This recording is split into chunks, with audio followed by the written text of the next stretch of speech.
to my channel. My name is Debra Lynn, and if it's your first time here, welcome, and if you've been here before, welcome back. I'm just going to show you a painting that I started. I started this tutorial and then my camera shut off, so I'm going to pick up where it shut off. I'm going to show you what I did. I filled up my quill with a bunch of water, and then what I did was I actually threw water down on the paper like that, and I didn't touch the paper. I actually kind of put water, let water kind of fall where it was going to fall. And then what I did was I filled up my quill with some sap green and some olive green, and then I dropped that in to the water that was there on the paper, and I just put a couple stems down. I didn't want to put too many. And now I'm throwing together some light red from Mission Gold, and it's kind of a nice vibrant brick kind of red color, and I thought it would be a nice beginning to some warm sunny flowers.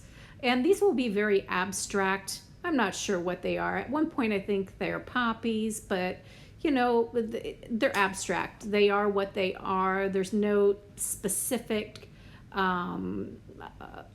flower that they look like.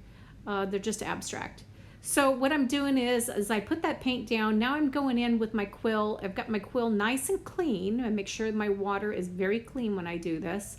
And I'm going around and I'm just kind of blending things out. I want to have this painting, a lot of my paintings, when I do my paintings, I have a very bokeh kind of effect to them.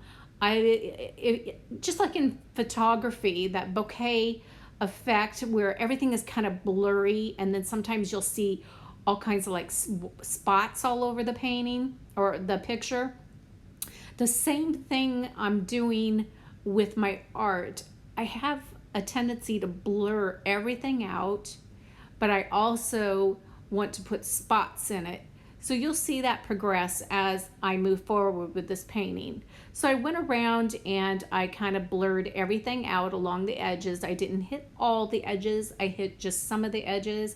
Now I'm going in and I'm throwing a little bit of yellow down, and I'm kind of spreading that around, just spreading a little sunshine around, and giving the painting, the petals to have a more of a variation than just that kind of light red brick color. I want variations to be within the flowers, but all staying in very warm tones. And when you do this, when you stay in these warm tones also, or if you stay in cool tones and you don't mix, you have a tendency to see less mud when you're working also. So right now I'm seeing like little stems, and I'm just kind of going in and I'm touching those with just a little bit of green to just kind of wake them up a little bit, and kind of keep that there for a possibility as the painting progresses that maybe those are little stems that branch out to some flower heads. Again, just going in with more green, deepening things up.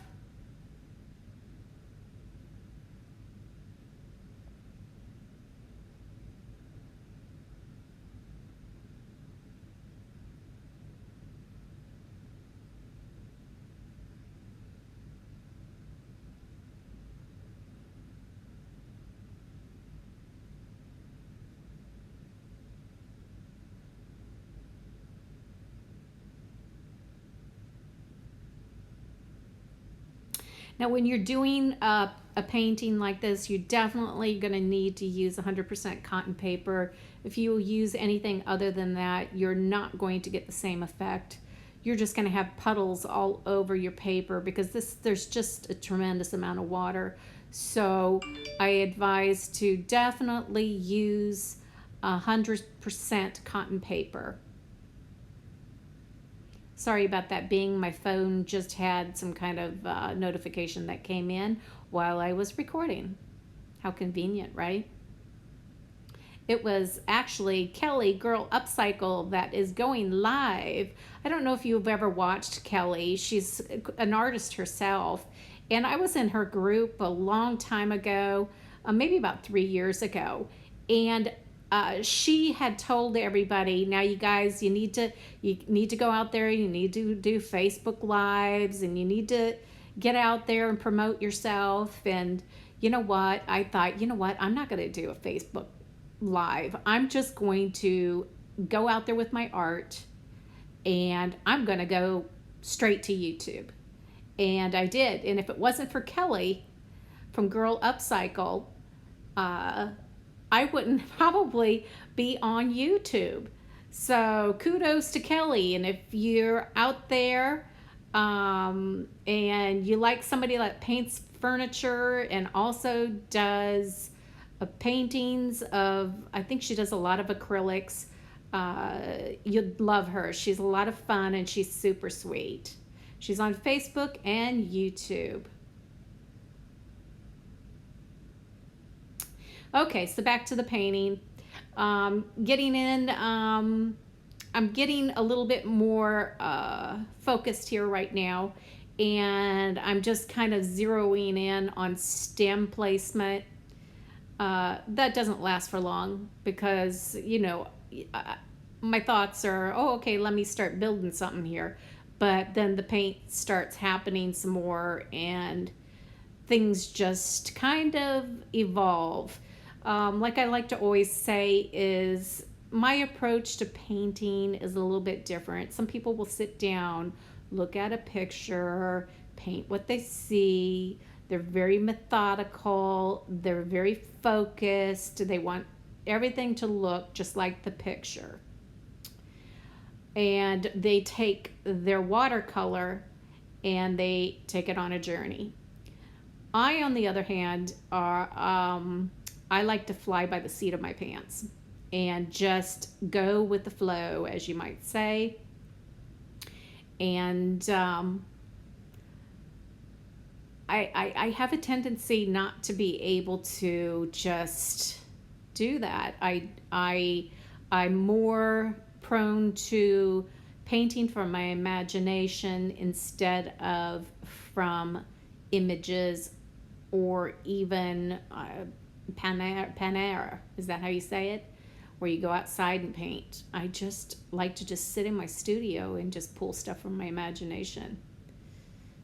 So right now I'm going in and I'm dropping some Mission Gold Light Red in. Now I love this color. I don't know if you guys have it, but that color is so pretty. It is probably my favorite color in the whole pan set. It's just, I don't know, there's just something wonderful and magical about that color. It's just the right color red. You know how some reds just kind of come off as being too primary, or maybe they're too pink, or, you know, they're just not quite right. This one is just right, in my eyes anyway. I love it. So I'm going in and I'm correcting a little bit of a goobery little spot, and I kind of blended that all out there. And I go in and I kind of mop up where there might be pools of water sitting. And that's just part of the beast. And then I sprinkle what I just sopped up in my brush, and I just kind of sprinkled it onto the paper.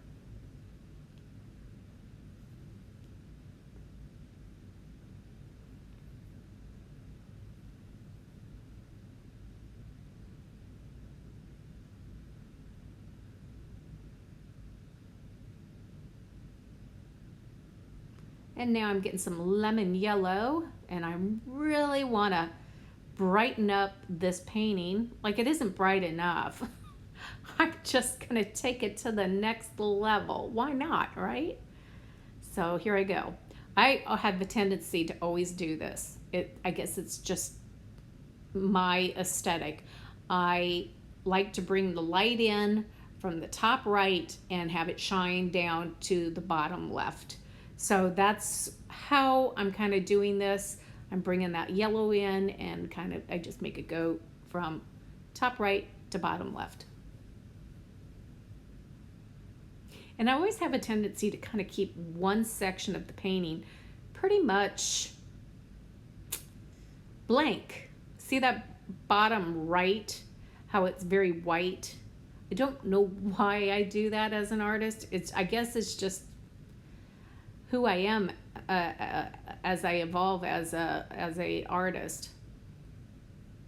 It's just those little things that you kind of fall into.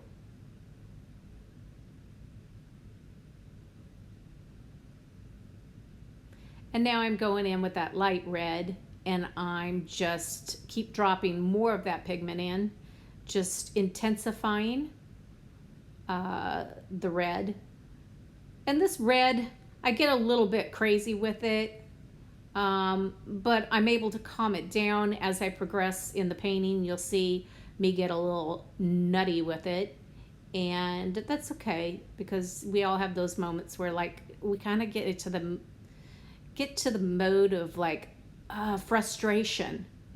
And I know I do. I get frustrated when I paint. I don't just walk away, because I don't want to walk away because the paper is wet. And I don't want to leave the paper, because you go back in after it's dry and you start throwing water back on it, you're going to have all kinds of blooms and stuff happening.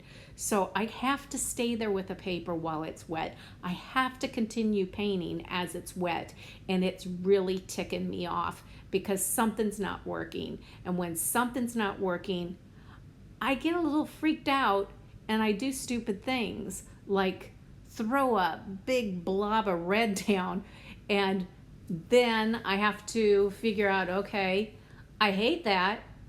Now I have to fix that. And that's what you're going to be seeing here happening. Right now I'm attacking it with some orange, okay? Then I'm not going to like that. Then I'm going to attack it with the light red, and then I'll fix that. So it's like this section right there is really letting me have it. There's always seems to be one thing about a painting. I could be doing a landscape and I get splatters in the sky, and then for the whole painting I'm chasing the sky the whole time. Look, there's that red. I'm just going crazy with it. I don't know what I'm doing. I'm having a moment, you guys. I'm taking it out on this poor piece of paper. Now I'm mopping it up. I'll probably do some more damage here in a minute before it's a finished, completed painting. And now I'm going in with tissue, saying, okay, can maybe I just pick some of this pigment up?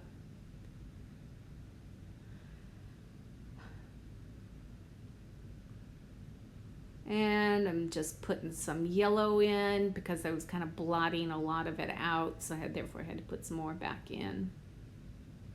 That water's starting to get really dirty. I do have one on the other side that's pretty clean, keeping everything okay.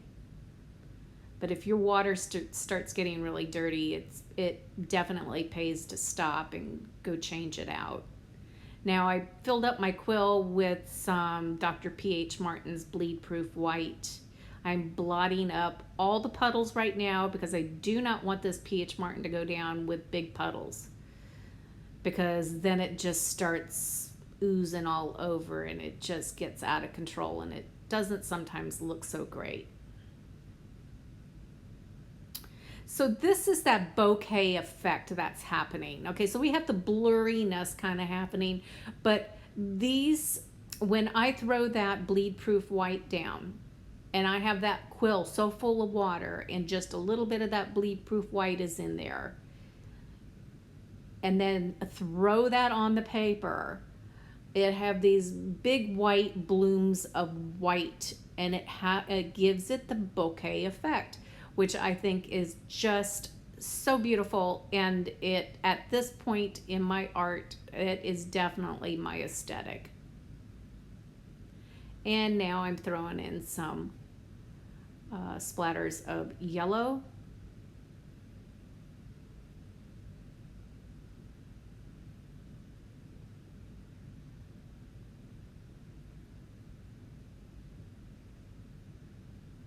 And just controlling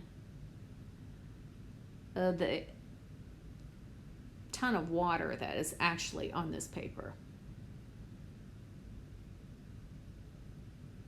And I'm going in with that red now. I think this is where things really get heavy with the red. I really start pushing it, because I really do really love this red, and I guess I just want it to really sing in this painting. So I will start pushing it.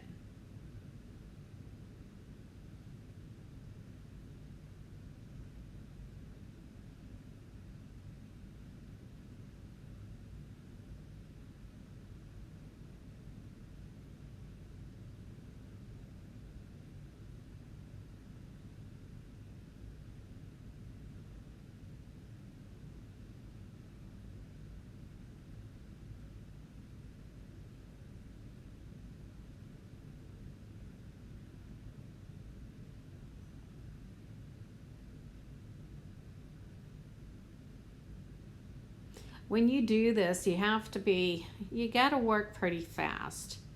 That's the thing though too, because the paper is drying, or you need the paper to stay pretty wet, so you get the effect that you need.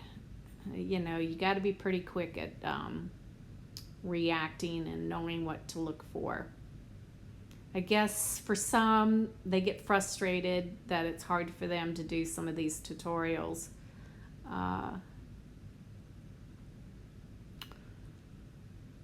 I guess just keep practicing. Just keep practicing.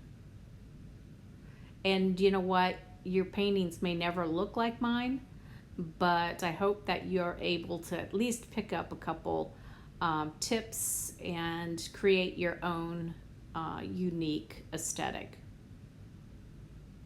Now I'm just going in and I'm just creating some kind of gray kind of color. I just want to dumb down the center of these flowers just a little bit, and just put a little bit of depth and some variation in there.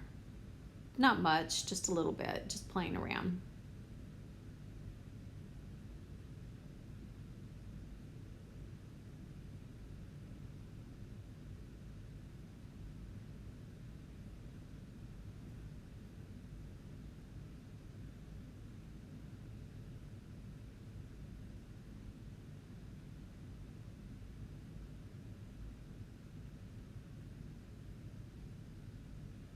And now I'm seeing that I just want to lighten up a couple spots, so I'm kind of going in, and now I'm grabbing some tissue. It's easier than sometimes just picking it up with your mop brush.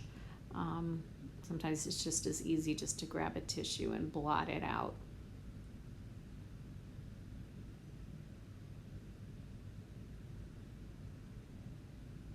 That top left flower definitely needs help, and you'll see here in a moment where I work on that and I expand that flower and bring that more alive.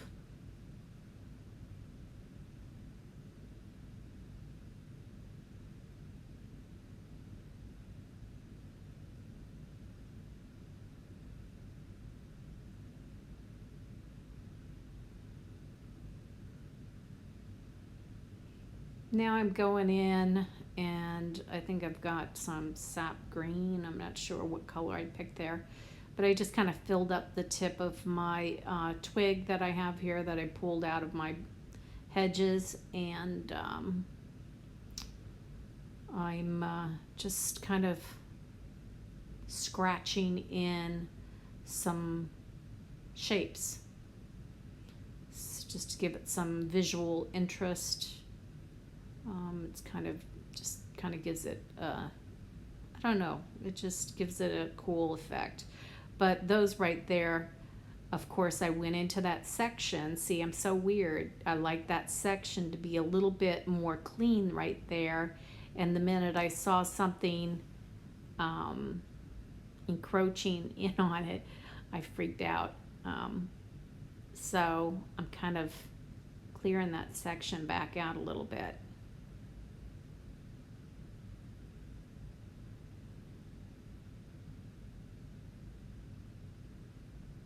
Okay, now that red's going to go down. That's where I'm going to wake this flower up a little bit. I get a little crazy with this red now. This is where I go a little bonkers because I'm getting frustrated. And I just want to just say, okay, I've had enough, but I can't walk away from the painting because it is wet. I have to finish it.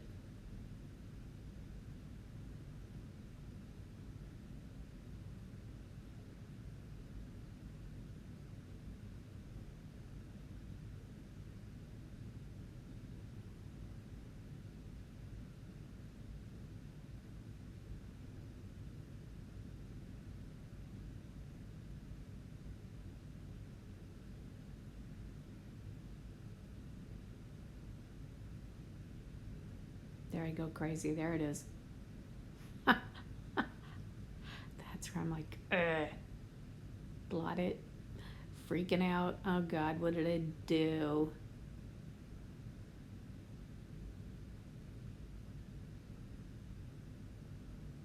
We all have our moments. Now I'm thinking I'm going to use some acrylic, some white acrylic, some soft body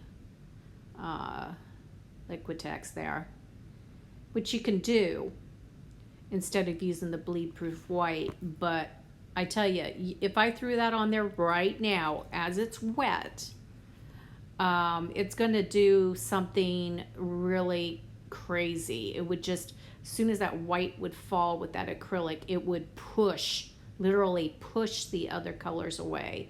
So I decided against it, and I grabbed my bleed proof white instead. And now I'm throwing that bleed proof white on there, and as you can see, it's giving me the spots that I want, giving me the bouquet effect that you would see in photography.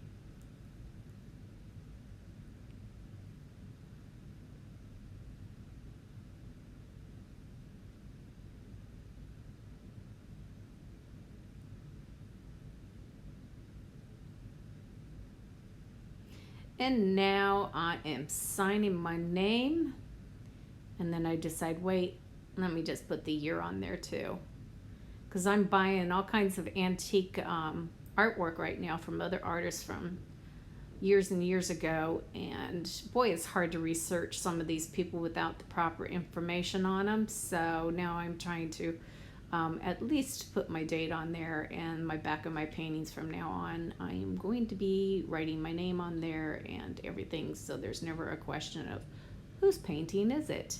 Now I'm just going in and throwing in just a little bit more yellow to finish off the painting. And I hope you enjoyed this tutorial. I hope you subscribe and come back and see me again. I'm not sure what I'll be doing next.